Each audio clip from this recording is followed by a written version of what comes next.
and I hear a noise behind me. Oh, yeah. And I slowly turn around, and about 30 yards, there's a really nice buck. And I'm like, oh, shit. So I kind of freeze up, and I'm looking. That buck walks within 15 feet of me. And I've got my bow in my hand, and he's walking, and he's kind of hunkered down, and he notices something. He kind of looks over towards me, and we had a little bit of a standoff for a couple of minutes. And at this point, he's so close, I can't draw my bow without him just blowing out of there. Yeah.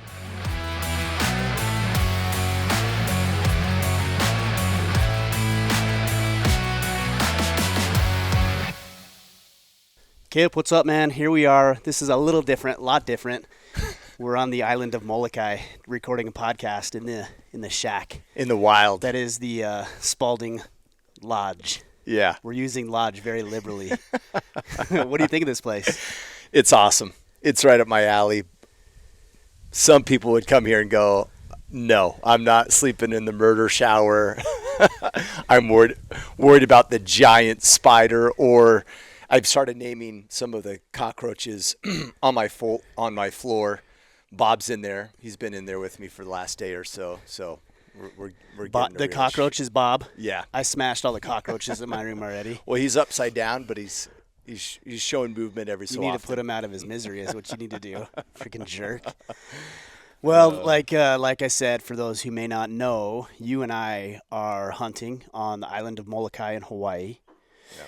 I've been out here for, I want to say this is year 5 or 6, but we had a spot open, and I don't know how it really came to be, but I convinced your wife to make sure you were going to be on this trip, and she was all about it. I think she was more excited initially than you were. Yeah, she was. She's always about adventure. Yeah. So if there's an opportunity to do something, she's like all over it, and she thinks I should be all over it. And we've talked about this. My default personality is I got work to do. Yeah. And you're not supposed to play until all the work is done. The problem, or the lesson I'm learning in life, is the work is never done. And I'll end up working myself to death if I don't have a wife that helps me realize that life's also about enjoying it. Helps you realize. Yeah. Forces you to go do things.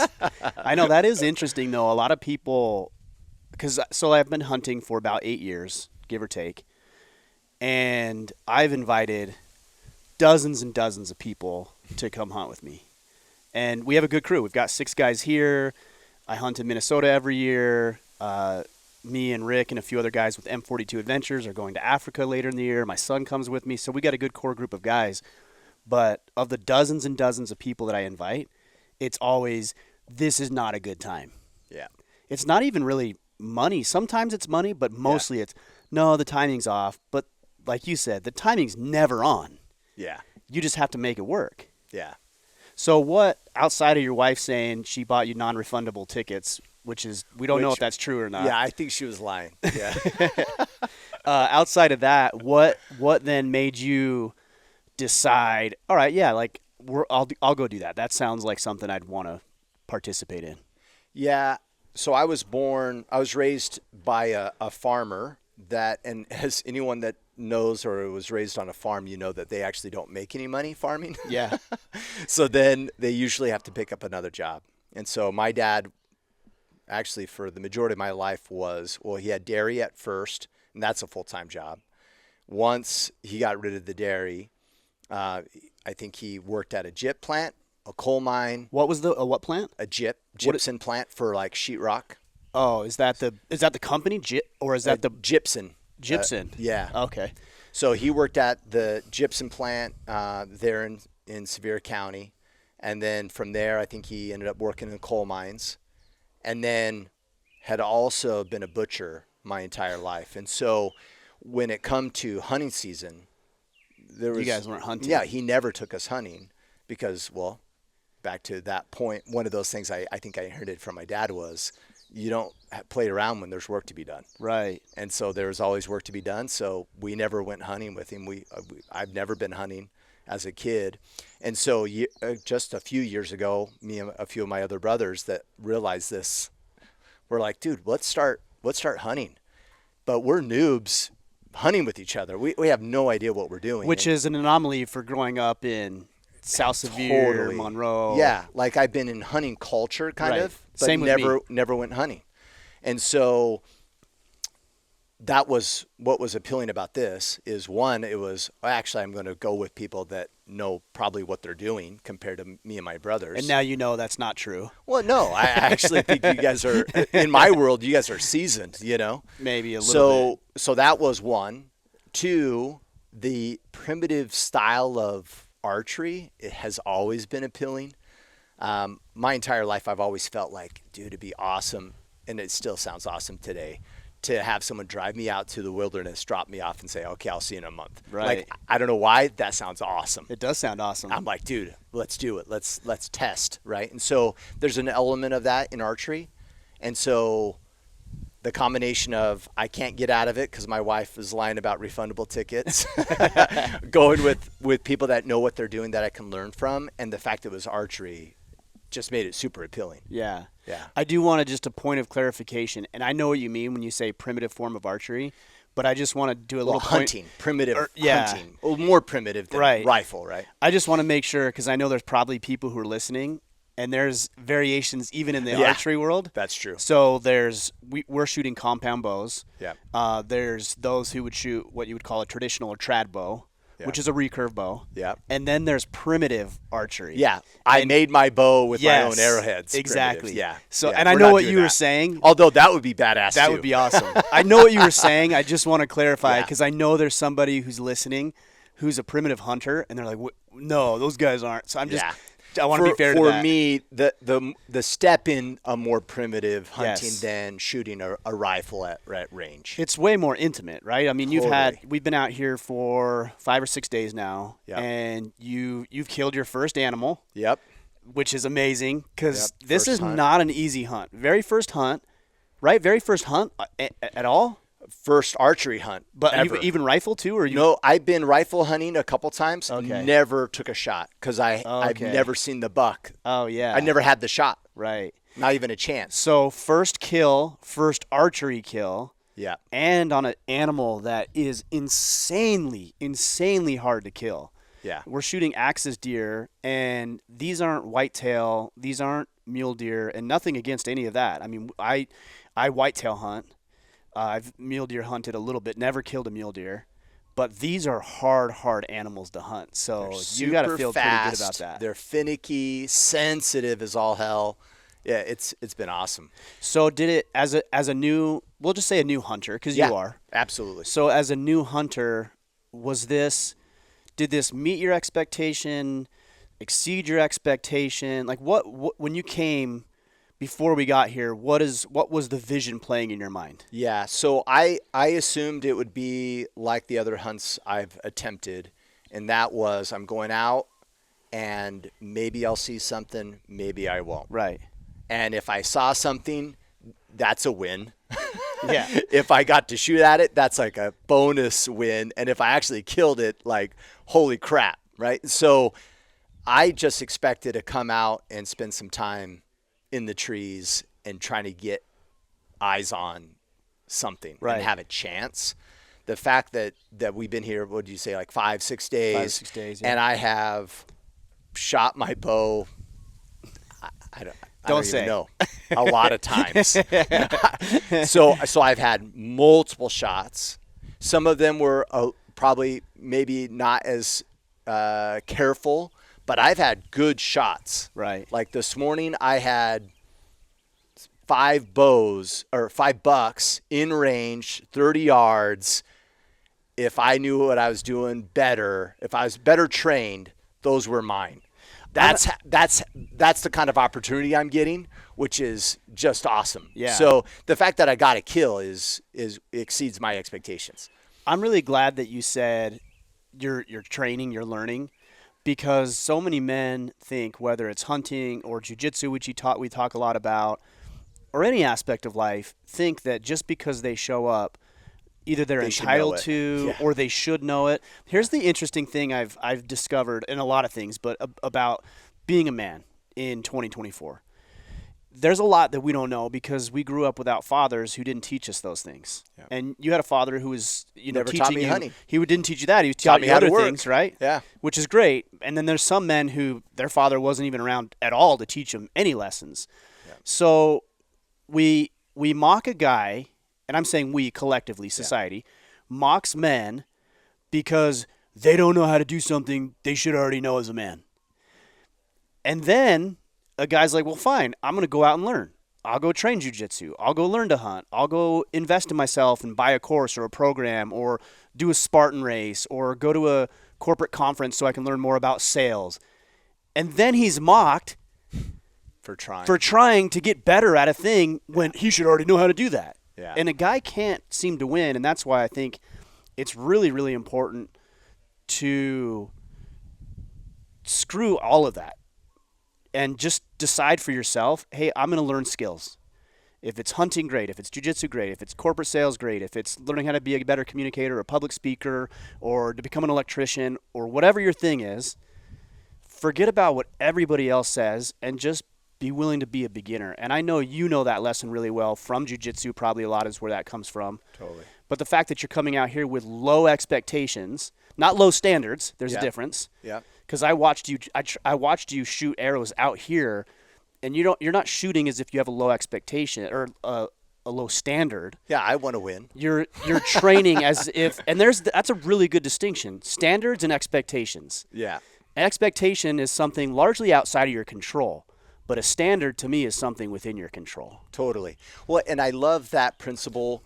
The way I've heard this is we often look at people and they're like, oh, you're so natural. And I'm sure you've gotten this with the podcast. Oh, you're so natural interviewer. You're so great at public speaking. That's reps. And I've always been good at that. Yeah, exactly. And you're not, and you should stop. You should know, right? Humility is also something that I need to work on. Still working on that one. Jiu-jitsu will help. But it's funny because we do that, right? Oh, he's a natural. He's a natural. We need to stop saying that because a lot of the time we're not natural. It looks natural. Why? Because they put the reps in to become natural with it. Right.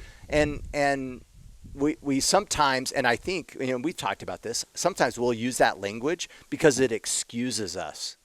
Oh, Ryan's a natural at hunting, AKA I'm not a natural, so that's why I'm not good at it. And then it's almost like an excuse for me not to learn, not to do all the necessary reps. Do you think it's as conscious as that, or is it just some sort of default safety mechanism that we just revert to? Lying, because I don't think anybody is deliberately or intentionally saying. I think it's subconscious. That's what I think too. Yeah, it's just subconsciously trying to keep us safe. Yeah. It's like it's the reasoning behind the thought. Oh man, like let's be frank. Like when someone's really great at something and you're not great at it, you'll immediately go, oh, I wish, right? Like I wish I had that, or wish I had that. If I did, if this, if that, then I. So you'll wish, and then the reasoning. To the explanation of how you feel about them being better than you is, oh, well, it's because they're natural. And if it's not that, then what do you do? Well, I'm going to go into this being really humble. I'm going to be teachable, and I'm going to put in the reps. But if I'm not willing to put in the reps, then I probably more likely have defaulted to the thing that like they're unique and special, and that's not available to me. So when it comes to reps, there's things that I've done where I've put in the reps and I haven't ever felt like I'm getting better at it. And then there's other things where I've put in the reps and I don't enjoy it. Yeah. So, and there's a lot of things that we have to do that we don't enjoy. So yeah. That's not what I'm talking about. I'm talking about things that we think are interesting and we realize I don't really like it that much. Yeah, totally. How do you know that it's just a matter of reps when you don't feel like you're getting better? The things aren't coming together as quickly or as successfully as you would like. Yeah. And what do you do to pivot, either change? You know what I'm saying? Yeah, totally. I mean, I think the first part of that is back to the phrase that you mentioned earlier around expectations. I think where they'll get deterred from reps is because they have this expectation that they should be somewhere with a few reps, and they're not dealing in reality. Right? Like, I always find it fascinating when you follow like influencers on Instagram, or like health people, right? And there's like this before and after, and the after's like, I mean, don't get me wrong, it's like better, but it's not like amazing. And they're like 2 years, Yes. Right? And you're like, holy shit, that's a lot of work. I know. For that? That took 2 years. I know. Right? And I think a lot of people don't have that reality. They're like, oh, I'm going to look like that. I'll work out daily for like a month or 2 months. But you go to someone and says, hey, you want your black belt? Yeah, that's going to take 15 years. Yeah, I was going to say 14, 15 years. Holy crap, right? Like, not a lot of people can even deal with that, right? Not a lot of people can deal with, going to university for 4 years, let alone, getting your ass beat on the mat for 10, 15. Right. So I don't think we're often dealing in reality first, right? And then I think the other thing is, why are you doing it? And it's a great quote. You're way better at quoting people than I do. But I think the quote that talks about that the man that enjoys the walking will have better success than the man that enjoys the destination. And I think that's critical. And I think it speaks to what you're saying is like, oh, I'm not really enjoying it. If you're not enjoying the process, then one, we're approaching it wrong, or the destination's not going to magically all of a sudden get you like some level of happiness. Like we've even talked about this sometimes, like when guys in the IC do goal setting and they're like, oh, I'm going to get all these things together. My marriage is going to look like this. I'll have finances like this. And then they're delaying happiness. Like, oh, I'll get it. I'll be happy after I do all this stuff. And it's like, man, just enjoy the moment, right? Maybe I won't get the shot. Maybe I won't get the kill.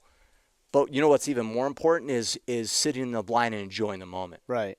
And if I can enjoy the moment, then the outcome is the outcome regardless, right? And I'm gonna be living fulfilled in the moment. I think that's a good point when you say not really worrying about the expectation or the goal so much. And the way that I've looked at it as a litmus test is, would you still do the thing if you knew you wouldn't achieve that result?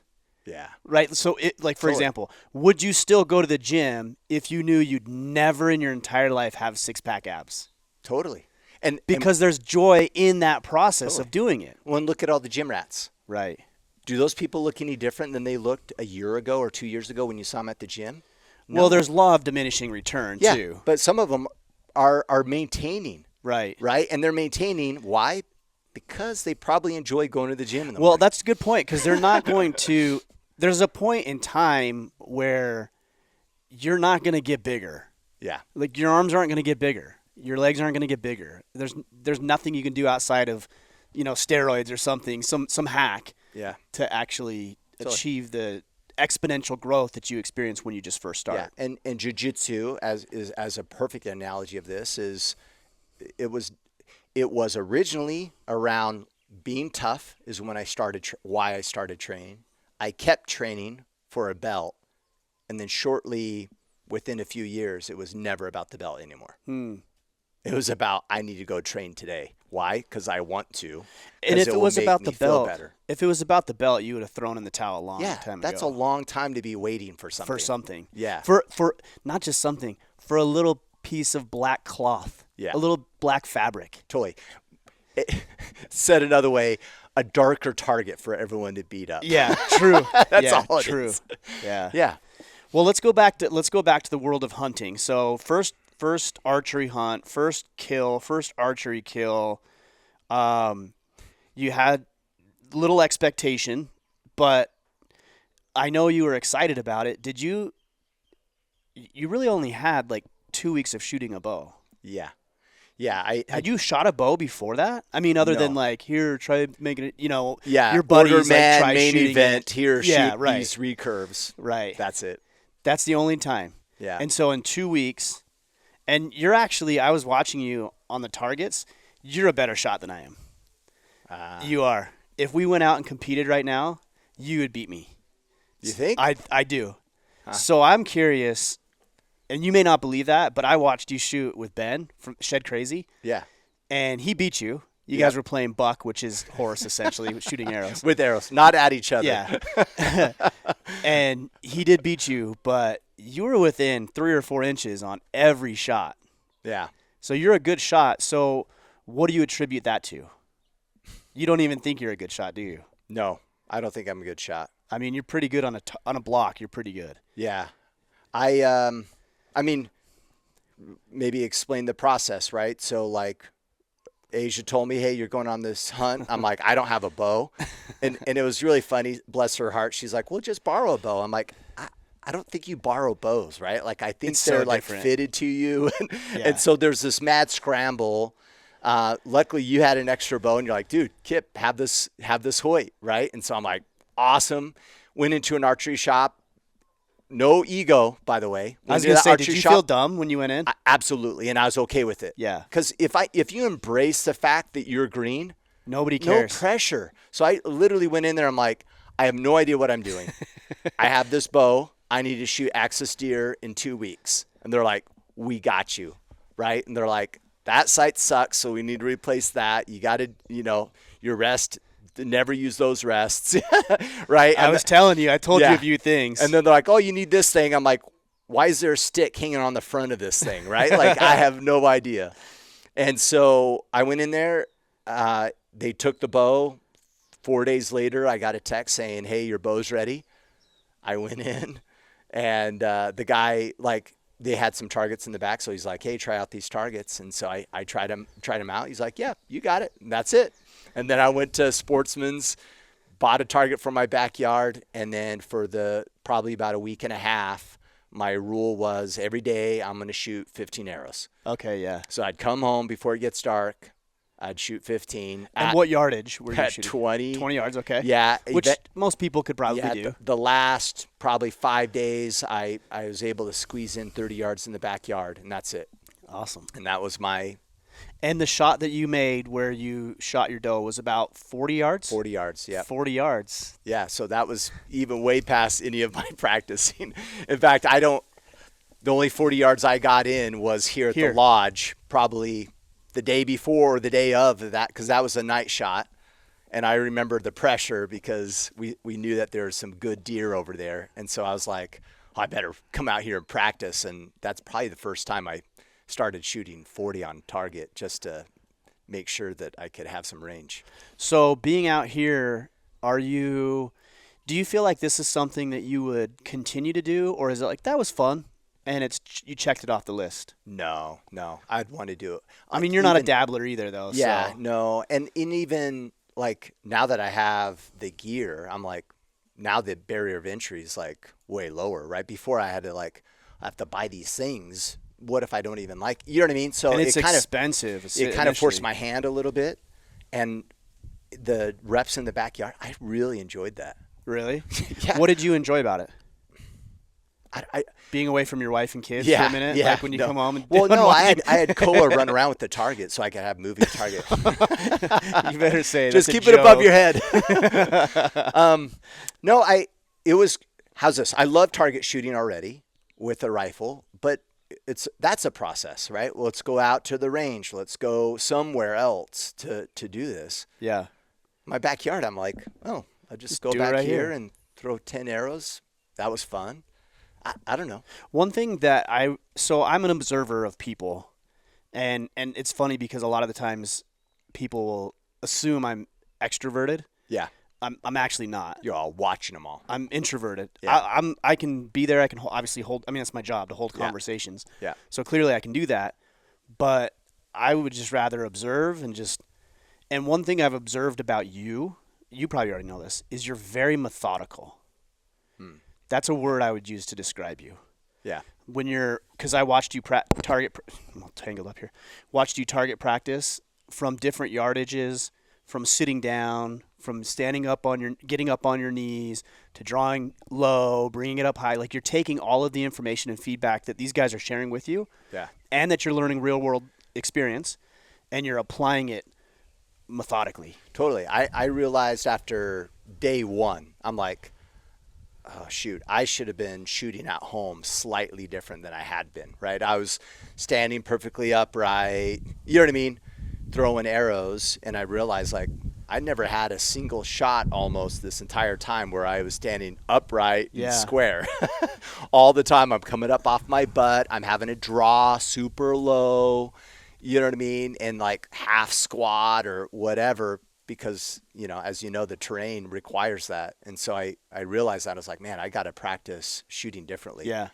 Yeah, the adage goes, and you know this just by playing sports when you're younger, is you play the way you practice. Yeah. So if the animal that you were hunting doesn't move and is shaped like a square with orange neon circles on it, then you'd probably have a lot more success. Yeah. But when it's moving and breathing and it's fur and it's got antlers and it's trying to stay alive as much as you're trying to kill it, Yeah. that training, unless you plan for it, it just goes out the window. Isn't Well, it? Explain the first shot that you took, if you don't mind. And I'm not trying to put you on the spot or embarrass you, but like explain that first thing, because you told me your very first shot was something silly, was something dumb, but it happens, and I've done it too. I did it too. Do you remember what it was? Yeah. My first shot today, or my very first shot in the field at an animal? Yeah. Well, I just wasn't painted, like I wasn't prepared, right? I was thinking, I'm going to look and I'm going to see him, and then I'll be able to knock my arrow and get ready and draw. And then by the time they get to me, I have a shot, right? And it was more or less I'm sitting, and all of a sudden I see a herd run by me. Arrow or bow not in hand. Maybe I had an arrow knocked, but my release wasn't on, nothing. It was just mad scramble, chaos. And by the time I let an arrow loose, they were mostly all by me. It was a mess. So, but there's one other thing that you did. I don't know. You remind me what I told you. You didn't aim. Oh, no. You didn't even look through the peep? No, I didn't look through the peep. Yeah, I focused on the pin. The pins, and I just shot. And then afterwards, I was like, oh, shoot, I didn't even look through the peep. Isn't that crazy? Because you'd done it 15 times for 2 weeks. You'd probably send another 30 or 40 arrows out here. Yeah. There's not a time where you've never done that. Yeah. Then you get out on the first chance, and I'm not making fun of you. No. This is just part of the deal. Yeah, totally. The first shot that you get to take out in the field, and you don't aim? Yeah. Isn't that wild? Yeah. It's totally crazy how much changes in real life. Well, and then it was a step, principle on principle, right? It's like, oh, peep. Okay, got that down. I think the next day I took a shot and didn't have a clean lane. Yeah. And hit a branch. I'm like, oh, okay, got to make sure there's like and you said this to me, sight out your ranges and your lanes and know where you can shoot and where you can't. Where before, I think I would have just followed the deer and released regardless of trees or. Well, that's what I did today. Yeah. I told you that 3 days ago, and not to only put you on the spot, because I want to be really honest. Yeah. There's in this arena, in this world of podcasting and influencer things. Yeah. Very few people are really honest about their shortcomings, and I want to be that way. I'm not always as good as I should be, but today I saw a group of deer coming in. I saw them about 60 yards away, and I'm sitting there watching. I'm concentrating. I got my bow in hand, like I'm ready to go. I'm fully locked in. Yeah. I'm sitting on a little mini tripod seat. I see them. I set the seat down. I hunker down behind the blind. I'm on my knees. And I look up, and I'm kind of looking. I got my bow in hand. Everything's ready to go. I'm like, This is it. This does not get any better than this. Yeah. Plenty of prep time. Oh, yeah. Everything. Like, I'm ready. And they come over the little thing, and they kind of go out. And then one runs in front of me at about 35 yards. But there's another 4 or 5. I'm like, great. This is the path they're going to take. Doe comes in. I have some doe tags. We have a buck tag, too. Doe comes in. She stands in the middle of the aisle, the shooting lane, broadside at 35 yards. I'm like, sweet. And I've already drawn back low, got up on my knees, and there's this gap, and it's probably like 8 to 10 inch window, maybe 12, somewhere in there. Little window of twigs that I know I can shoot through. So I aim, and I'm like looking. I'm like, is my arrow going to fit through there? I'm like, oh, yeah, that's good. So I aim, release, and that arrow, I look. I'm like, where'd the arrow go? I'm looking over there. I didn't even see the arrow. I set my bow. I'm like, looking for the arrow. It pegged into the blind. I shot my own blind right in front of me. I'm surprised it didn't just blow up in front of me. Yeah. But it blew up. It hit the thing right in front of me. I'm like, what an idiot. Like, I had just told you that 2 or 3 days ago. So the fact that you can, and this is really important for men to understand, and we're learning this all the time, you can know exactly what to do. You could read all the books. You could have all the information.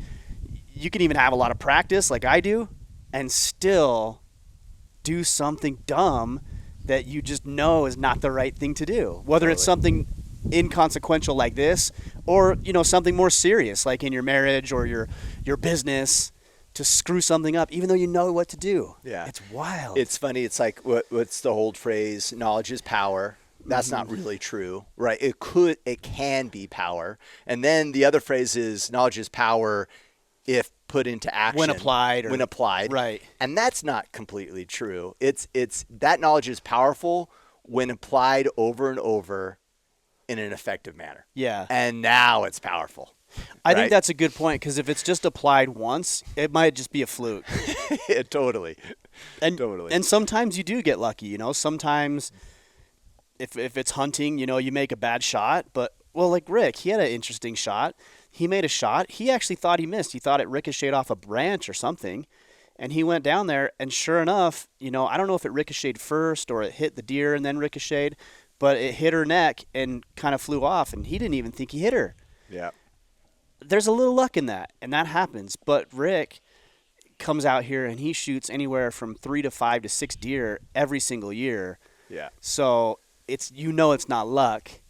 He might have got a little bit of series of fortunate events in that situation, but it's more than luck because he's consistently doing it, and it's powerful because he's consistently doing it. Totally. Yeah, that's awesome.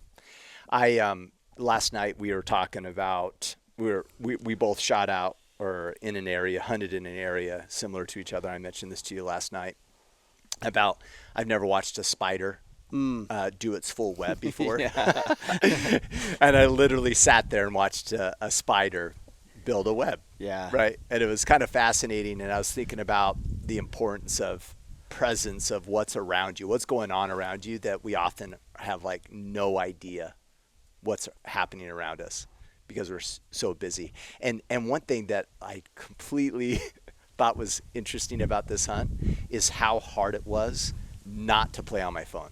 Oh, it's nearly impossible. It's super hard. It's so hard. Yeah, because you're like, well, I'm just staring at this branch. I don't see anything. Oh, well, I just got my phone. You want to distract yourself so bad, and it's crazy it's hard. Yeah. I love technology, and you do too, right? Yeah. Like, it's amazing. We're doing this podcast. We're able to reach men, share a cool message, and also it's such a thorn in our side. Yeah. It's debilitating in many ways. There's people who cannot function, literally cannot function. They'll have mental breakdowns, episodes. Yeah, if they were left to sit with themselves and their thoughts, they couldn't deal. I know it. Yeah. I mean, you do have to find ways to distract yourself. Sometimes I will get out the phone, or I'll text or whatever, make an Instagram post while I'm sitting there. Yeah. Like I did this morning. Or like read a book. Some people listen to music, but it is interesting over time. I remember the first time I had to sit, not had to, but I sat in a tree stand and didn't do that Western style of hunting, which is mostly spot and stalk. Yeah. So you're sitting in a tree stand. I'm in Minnesota, and I'm like, God, this is boring. And it was here. so hard. Yeah. I hated it. It was miserable. I'm like, oh. I remember going out at night. I'm like, oh, we have to go out again. I got to sit for 3 or 4 hours. And now I love that time. Yeah. I just go up and sit in the stand, and it's cold typically when we go. And I got all the right gear on. The first year I didn't. First couple of years I was miserably cold. Got all the right gear, and this is my position right here. If you're not watching this on YouTube, it's just I got my bow sitting right here on my lap, and my arms are curled, and I'm hunkered up, and I'm just like checking stuff out. Yeah. And it's awesome, man. What was I love the transition? Because you hated it so much that first time. So what? Just reps? I think no, I don't think just reps. Mindset? I think it was more mindset. Yeah. Of just enjoy the time that you have, because there's not a lot of time where we get to decompress that way. Totally. There's very little time like that.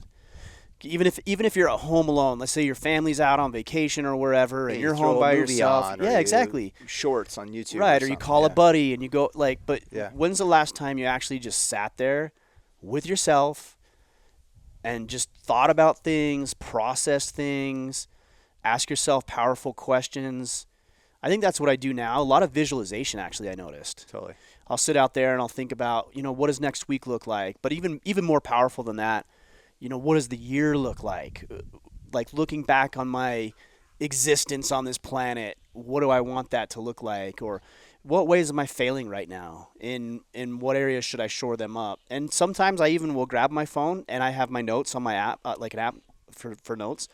And as I think about these things, I'm like, oh, that's cool. Let me write that thought down. Or let me write that note down. Or yeah, I mean, even last night I was thinking about some principles I'm learning from hunting, and I'm like, yeah, interesting. I can see that correlation between hunting and life, and you just contemplate. I wonder, I get this from running, distance running, and I think a lot of people do from running, because you're forcing yourself to be with yourself, especially if you don't have headphones on. Yeah. And I think people get that same kind of removal, right, from distraction and noise. I think it's really good. It's great for mental fortitude. People will ask us a lot of the times, like, how do you develop mental fortitude? Sit alone by yourself for a minute. Yeah. Because you're not going to have those distractions. Well, running is a great example. I don't like running. Yeah. The way it sounds like you do. I but hate like it. Mentally, for sure. You start thinking. And you have to. Yeah. Because if you don't, what are you going to focus on? The running. The pain. The pain, right? Yeah. My hips hurt. This knee's a little weird. Oh, my foot's falling asleep. My toenail feels like it's falling off. Yeah. This is stupid. Why am I doing this? I should be at home. I got all these other things. And so you start going down this negative cycle and being like so focused on all the crappy things. But I actually remember this when I was overseas deployed.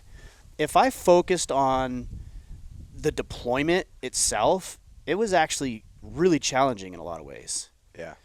But if I focused on other things, a greater mission, a greater purpose, a sense of pride, a sense of duty, patriotism, what I was going to do when I got back, what my life was like up to this point, and I started visualizing and thinking about that stuff, all the hardship went away. Yeah. If it didn't go away, it was there. Yeah. It just became less relevant in my life. It wasn't a driving factor for you. Right. Yeah. Totally. What other lessons have you learned this week? I was, this might be a noob thing to say, like someone that hunts, or even you might hear what I'm about to say and think, Kipp, that's not a good principle, but it's a principle that I've accepted. I'm like, oh, that's interesting. I realized I found myself not looking forward a lot.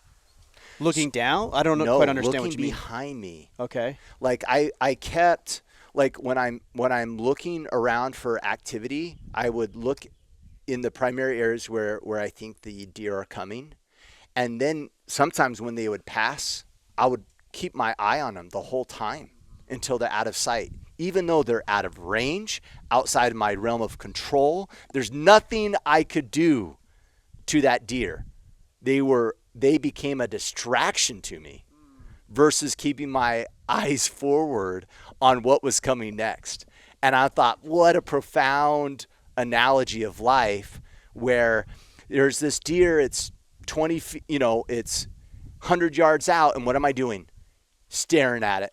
And you can't do anything about it. I can't take that shot.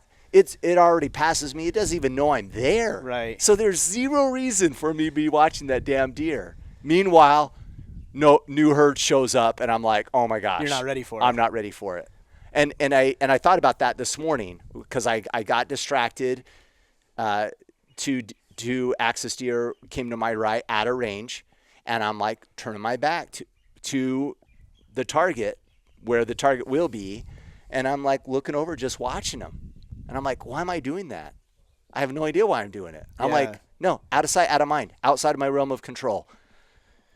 All my shots are going to come from here, and are they going to be these lanes. Once they're past my lanes, doesn't matter. I'm not going to pay attention to them anymore.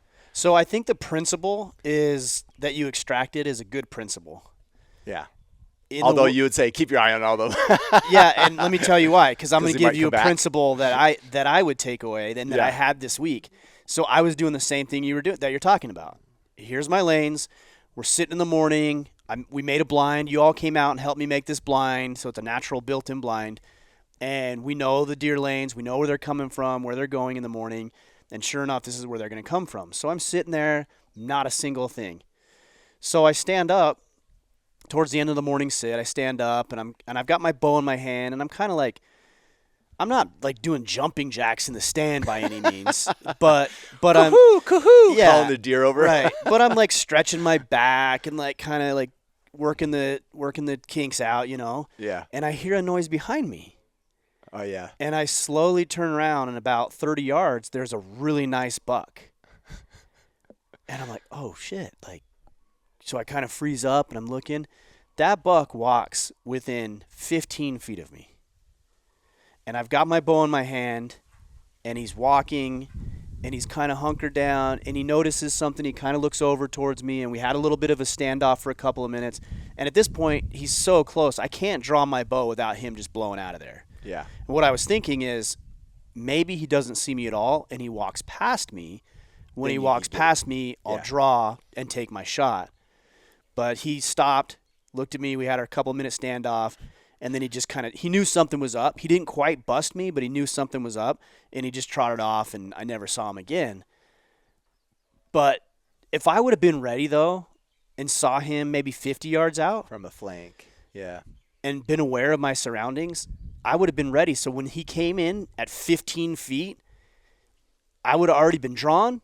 He was standing broadside. I would have just been sitting there waiting for him. Boom, easy little chip shot. Yeah. So the real life application of that is, sure, keep your eyes forward, look for opportunities where they're going to present themselves, but don't neglect other threats. Yeah. Don't neglect other responsibilities that you might have that you need to take care of, and other opportunities that might come completely out of left field because you're so hyper fixated on what you think is going to happen. Totally. Well, and I love that because how often, or at least for me, this entire week, I sit in a blind and my natural human instinct is they're going to come right here. Right. Why? Says who? Why? I have no idea. I don't even know where I came up with that BS, right? Like, and what's ironic, and I was thinking about this like the other night, I was like, oh, they're going to come here. I'm like, I've never seen them come from there. But I think they should. They should, because this would be an easy shot for me to make. That would be awesome. Yeah. and then I look over the past couple of days. I'm like, yeah, that's never happened. I don't think a single deer came from where I thought they should. Yeah. Which means that, like, man, the ability to pivot and adjust, because if you overly double down and assume these expectations of how it's going to go, when they come to your left, you're like, oh, damn. Right. I wasn't even ready for that. And to be frank, that happened this morning. I was so set up because I saw two deer come in on the right that I thought, oh, that's the path they're going to take. And then I mentioned this to you. I had a handful of bucks that came to my left. Yep. And they came in. I wasn't even looking that direction. So I didn't anticipate them. They came in close. I was in a position in that blind where I couldn't even draw. Can't draw, turn. Like, I'd have to move inside the blind, then draw. See it. Yeah, man. I was like, oh, what a mess. Yeah. I mean, you have a general idea, and I think I'm glad we're talking about it in this context of, these are hunting stories and lessons, but they're very applicable in real life. You know, totally. the situation I had with this deer, that buck I was telling you about. Yeah. When I saw it, I noticed, I'm like, man, that's a sickly looking deer. Yeah. I thought he was malnourished, dehydrated, maybe on his tail end of his life. I'm like, this deer doesn't look healthy. He was big. Yeah. In his rack, but something was wrong. Yeah. And I'm like, this is weird. But when he was standing broadside, I noticed something. His left back leg was shot, right kind of where the knee would be. Yeah. And what I realized is that was a deer that Rick had shot at, or he hit, 48 hours earlier in a completely different part of the ranch. Yeah. And so Rick shot this deer, and he and I went and looked for it. We spent maybe an hour, a little over an hour, no blood, no trail. Could not find a single thing. Yeah. And then because I'm out in the field, lo and behold, this deer. Now I wish I could have shot it and ended its life and put it out of its misery a little bit, and harvested the deer, and that would have been a really cool story. But I think it also illustrates that if you are putting in the reps, things are going to happen. Yeah. So and they may not be what you think Never. is going to happen. Right. Yeah. It might be a complete surprise, but one thing I do know, because you can't anticipate that, but one thing I do know is if you're not out there doing it, nothing will ever happen. Yeah, absolutely. But if you go out there, like we go out every morning, we go out every afternoon, 80% of the time, nothing. Yeah. But that 20% of the time works out because we put ourselves in the position. And then the only question is, are we prepared for the opportunity? Yeah, for when it shows itself Exactly. in a manner that you don't expect. Exactly. Yeah. Yeah, absolutely. Oh, man, there's so many applicable lessons from it. I love it. So that's cool. So as far as hunting goes, you said you're going to do it more. Yeah, absolutely. Do you think, like this, obviously, you know, of course, you have an invite every year to come do this with us. Are there other hunts that you've even thought about or considered or curious about? Yeah, I mean, in fact, I text my brother, you know, the two noobs that are hunting with each other, my brother Jared, and I said, dude, we got to do archery instead. Yeah. is what really? I told him. Yeah. Well, you'll get to Utah and Yeah. think, let's go back to rifle. Yeah, because I get 0 shots. Totally.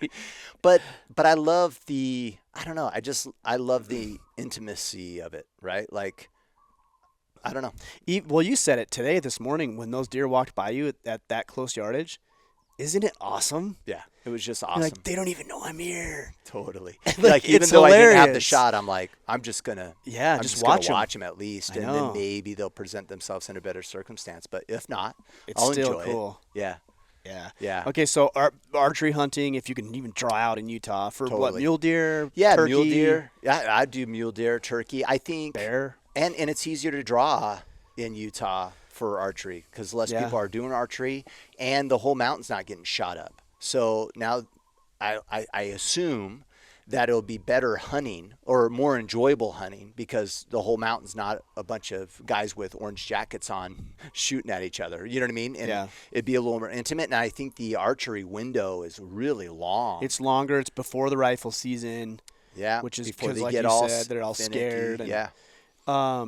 And it's different too. You know, we're doing a lot of blind sitting here. Yeah. We're looking for lanes and track and water and seeing where the deer are funneling to and from. Yeah.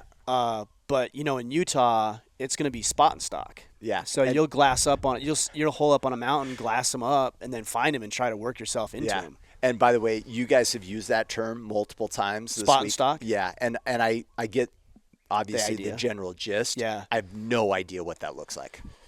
Yeah, I mean as in its simplest form, you go find yourself a really good vantage point to observe where you think the deer are. Maybe you know where they're bedded down or where their trails and tracks and routes are. You go sit up atop of a mountain and you glass, which is basically looking through your binoculars. So you glass up a mountain or glass up a hillside, whatever, and then you find what you want. And then your job is to work yourself into a shooting position. That's the stock part. So Yeah. the spot, I spotted it, and stock is Yeah. work yourself into a good shot. And are you typically doing that in pairs to help each other or always Well, typically different states solo? are different. So one thing I've done in the past is I've actually used radios where I go out in a pair and we'll spot and stock. So you'll spot up a mule deer, for example, and one guy will stay at the vantage point with a radio and earbuds in. Yeah. And he'll say, okay, it's 100 yards, or hey, you're 20 yards Yeah. out. It's up the It's hill. a whole other story once you start hiking down Yeah. there. Terrain looks different. You Right. don't even know if you're in the right spot. Well, and if you look Yeah. at binoculars, once you start getting out a certain distance, it's very hard to tell three-dimensionally. Yeah. So you might think you're a guy who's spotting for you might think that you're directly in line with a deer, and you could actually be 50 yards in front of it. Yeah. But it's hard to see when you're that far out. Yeah. But some states that's not legal. Oh, really? To have pairs. Radio communication. Ah, I didn't know that. So you really have to check your regulations, what is legal, what isn't. Some people have used drones. Some states don't allow it. You know, other places will allow a lighted knock.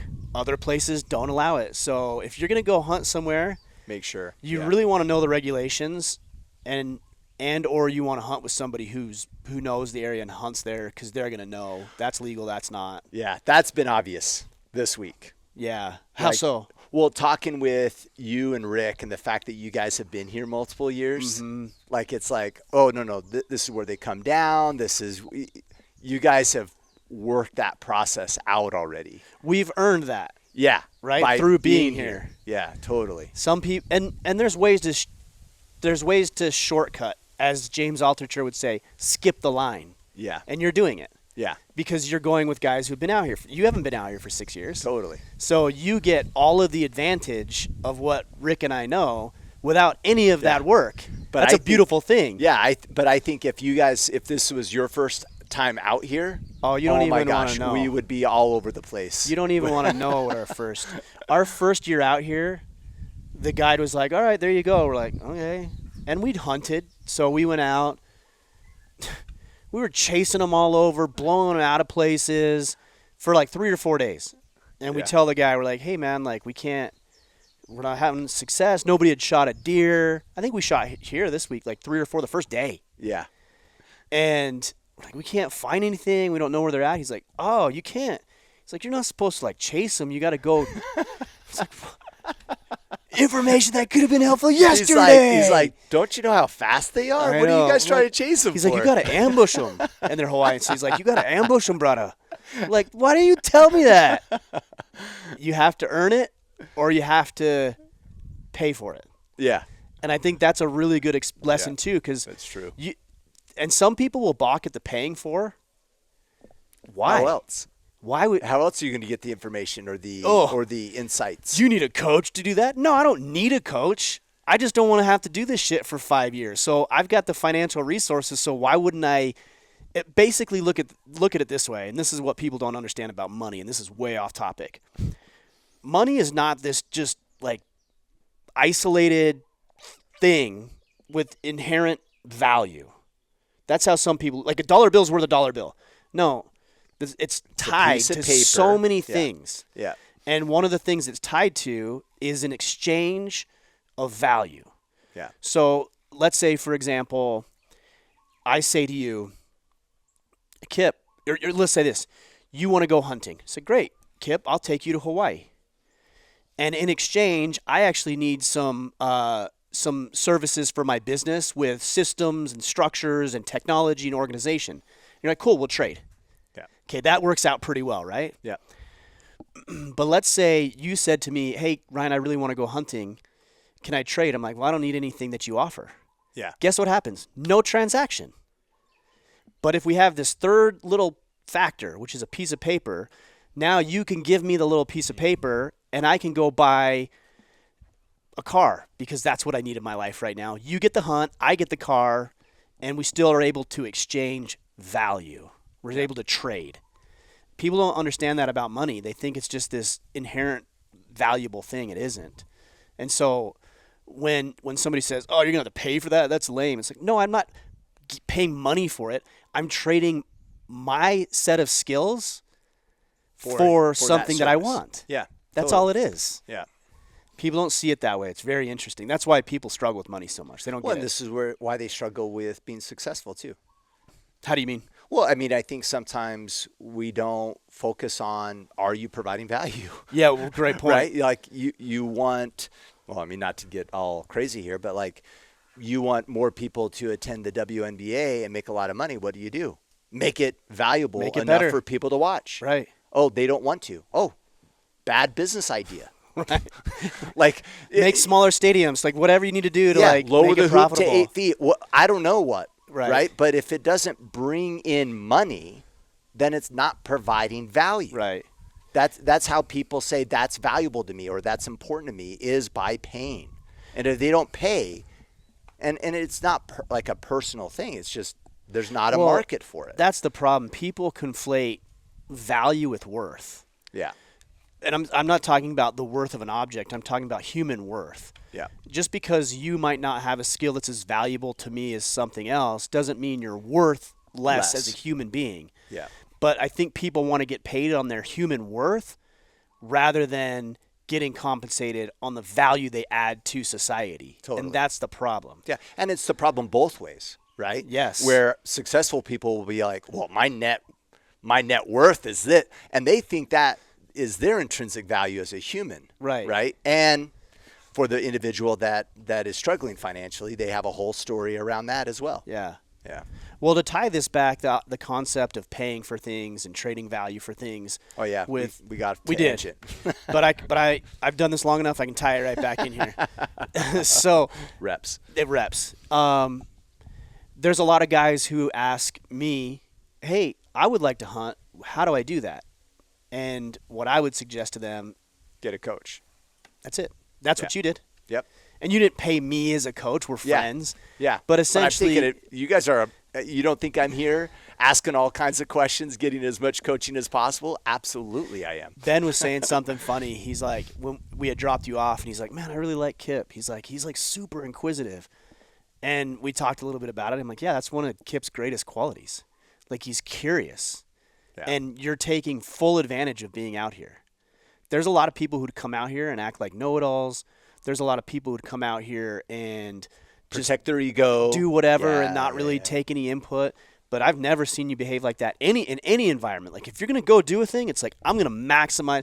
I saw it when you went to Origin Immersion Camp. I see it when you go to Uprisings and help us as an instructor at Uprising events out here on hunts. Totally. That inquisitive nature, that curiosity, I think is a huge advantage that you capitalize on. Well, and what's in my world of like business consulting, it is a superpower. Mm-hmm. Because what happens is a lot of consultants they'll be very knowledgeable. They will know their skill sets. They're amazing. Like, for all intents and purposes, they're brilliant minds. But if they're not curious, then what will end up happening is they will be implementing or solutioning the wrong thing because they fail to be curious.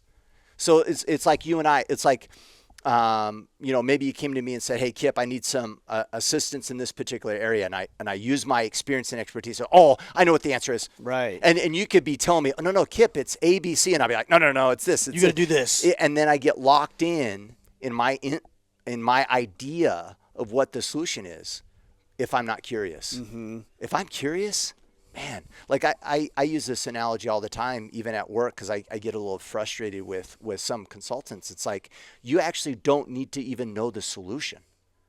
You just got to be wicked curious. And then now you understand someone else's perspective. And once you understand their issue or their problem or whatever from their seat, now it's just a matter of time to find the right solution. But if I'm not connected to that and I'm making assumptions, doesn't matter. I'm going to fail. Yeah, I've heard this because I did a lot. I used to do a lot like in sales with my financial planning stuff. And I remember this trainer, his name was James something. I can't remember his last name, but he would say, I don't ever go in there with problem or solutions. I go in there with questions. Yeah. And then people tell me what they want. And I say, great, sign on the dotted line. Yeah. So he'll go in there and say, hey, tell me what you want out of investment portfolio. Oh, I want a good return, but not a lot of risk. Well, what does risk mean? Well, this is what I'm willing to deal with. That's the key. Yep. What does risk mean, right? Most people would be like, okay, no risk. Yep. Oh, hold on. Your risk and my risk, two different stories, right? So they'll explain everything they want. And when he's out of questions, he'll be like, so if I was able to do this, and he'll read through everything they said, I get you a good portfolio with a decent return, with a level of risk you're willing to accept, that's going to produce this much over this amount of time to help you with this retirement. You'd feel comfortable with something like that? Yes. Great. Let me see what I can do. He'd come back with the plan that hit everything and say, here's your plan. Here's what you said you wanted.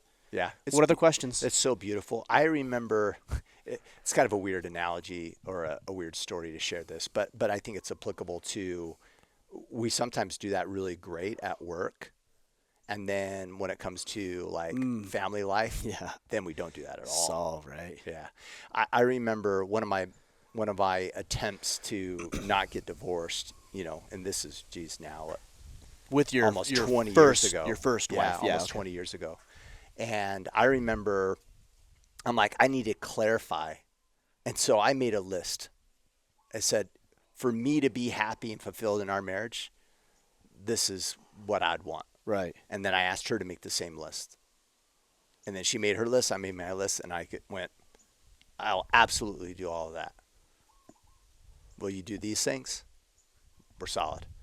Right? But we don't We don't do it, right? We it's unspoken. We hold it in. Oh, I think she should or she shouldn't, but we never say those things, and we got creative. Like even the book that you got quoted in, we covered it in the Iron Council years and years ago around wealth. Oh yeah. And I've made mention of this before, but it was like one of the principles out of that book that I picked up that I was like, oh my gosh, that's so profound. And it was like, define what wealth is. Right. And I was like, that's a really good point. And so I was in the living room reading that book, and I said, hey, honey, what's wealthy? Oh, being rich. I'm like, no. Like, what does it look like? And she's like, living in the house that we're already living in. Okay. Having the things we already have. Okay. What else? You know what? Being able to go to Europe at least twice a year and not be stressed out about it. I'm like, got it. You can do that. But I was like, that's more flexibility of time Than money. than In the bank right? account. We have the money to do that. Right. Flexibility is a little bit tougher. Okay. And so we define things so different. Yeah. But we never identify what it is. I mean, how often have we heard guys ask questions like, my wife doesn't appreciate me. Oh, well, does appreciate actually what does she think it means? Not you. Yeah, because what she thinks and what you think is probably drastically different. Mm-hmm. Yeah. And I've also noticed if you, like in a relationship, if you want to feel more appreciated and you ask her, hey, hon, like when you appreciate me, here's what I would say. Yeah. When you appreciate me, like, what are you doing? Like, how do you express your appreciation? Yeah, that's good. And then she would say, well, I cook you dinner and, I'm physically intimate with you. And in the morning, I cook you breakfast. That stuff may not speak to you necessarily, but at least now you know when she's making you dinner, when you get home, she's actually telling you she appreciates you. You might want to say, hey, I would just like it if you said it to me. Like, hey, hon, I love you. Or because I'm a words of affirmation guy. Yeah. So if she were to come to me and say, hey, I really appreciate you, that would mean more to me than a gift. I'll buy my own shit. I don't need you to buy me something.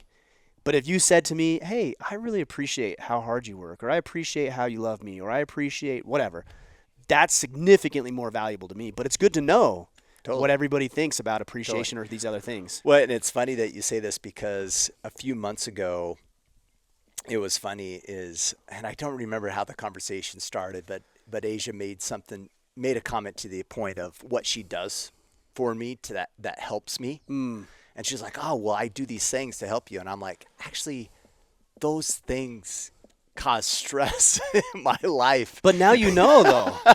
Right? And it's like, oh, my gosh, right? Like, how are we not on the same page, Yes. right? She's thinking, oh, I'll pull Kipp into doing these things, and this will be good for him, and this is what he needs. And I'm like, that's less like a hunt in Hawaii. Yeah, Like, well, in this example, it kind of worked out, right? So, but it's just unique. Yeah. And if you don't have those conversations, then we're off page. Yeah. Well, brother, I'm glad you're out here, man. This has been awesome. Yeah, it's been good to have you out, and obviously we've been friends for a long time, but to be able to do this, it just solidifies it, makes it better. So. Yeah. Well, and this is, like I mentioned earlier, this has exceeded my expectations, right? Good. If I came out and got to see deer walk by, had no shot, I would have been like, awesome. This is awesome. Yeah.